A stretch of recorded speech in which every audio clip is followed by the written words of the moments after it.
Chapter 12. Bound by Sparks. The hum of new beginnings rippled in the air, a soft, barely perceptible thrill weaving through the halls and into the quiet corners where secrets lay.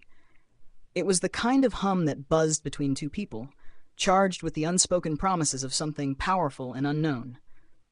For Mina, the shift was subtle but undeniable. Since her encounter with Lucas in the library, she'd felt a pull, a closeness she hadn't anticipated. It was in the glances they shared, the brush of hands as they passed in the hallway. It filled her with a heady anticipation, an eagerness she couldn't quite explain.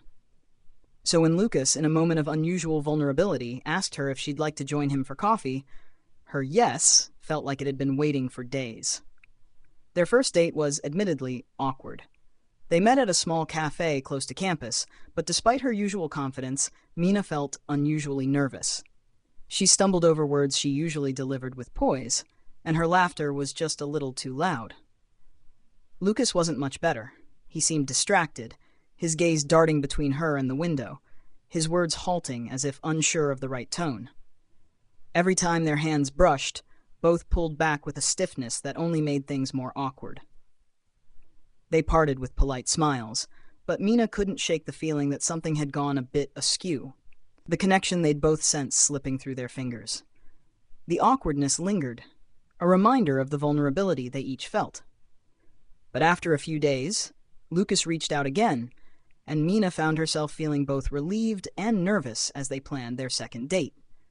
This time, they decided on a quieter setting, a bookstore cafe where they could talk without the prying eyes of classmates. When they met, the atmosphere felt instantly different. They settled into a cozy corner of the bookstore, sipping on hot drinks, surrounded by the warmth of old books and the comforting scent of brewed coffee. Conversation flowed more easily, their laughter unguarded and genuine.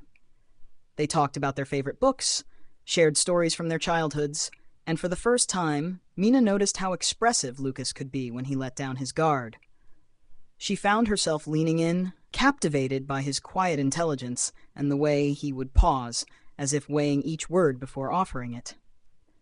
The hum between them seemed to grow, palpable in the silence that fell as they shared one of those long, lingering glances that seemed to say more than words ever could.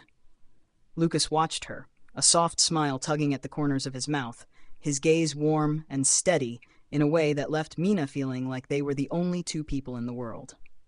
By the time they left, Mina felt as if she were walking on air.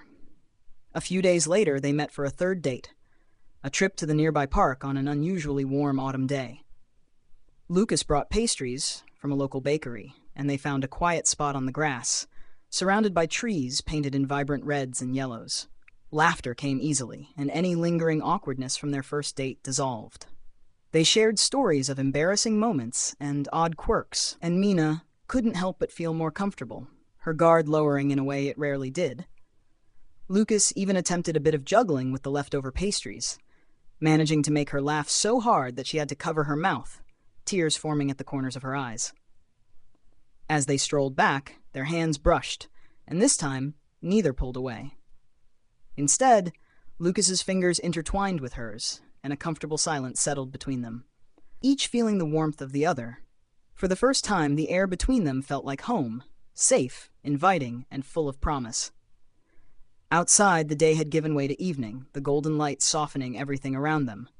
They walked in companionable silence, the air between them charged and expectant. Finally, Lucas turned to her, his expression serious but hopeful. "Mina," he began, his voice low, almost hesitant, "this feels different. I can't explain it, but there's something between us. Do you feel it too?" She nodded, her heart racing as she held his gaze.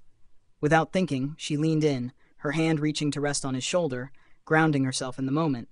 Lucas closed the distance between them, his eyes fluttering shut as their lips met. The kiss was warm, tentative, but within seconds, something shifted. Lucas felt his heart quicken as a sensation surged within him, slipping past his usual barriers. His mind reached out reflexively, and in that instant, he felt her, Mina's presence, warm and bright, flooding his awareness. It wasn't like anything he'd experienced before. Her thoughts, her emotions, everything was a vibrant tapestry, threaded with curiosity, excitement, and the faintest edge of fear. But at the core, he found something unmistakable: recognition. She sensed him there, not with words, but with feeling. Her mental presence meeting his with a warmth and power that felt familiar, natural. Mina's eyes opened, and she pulled back, searching his face, a flicker of realization dawning in her gaze. "Lucas, that was you," she murmured, her voice barely above a whisper.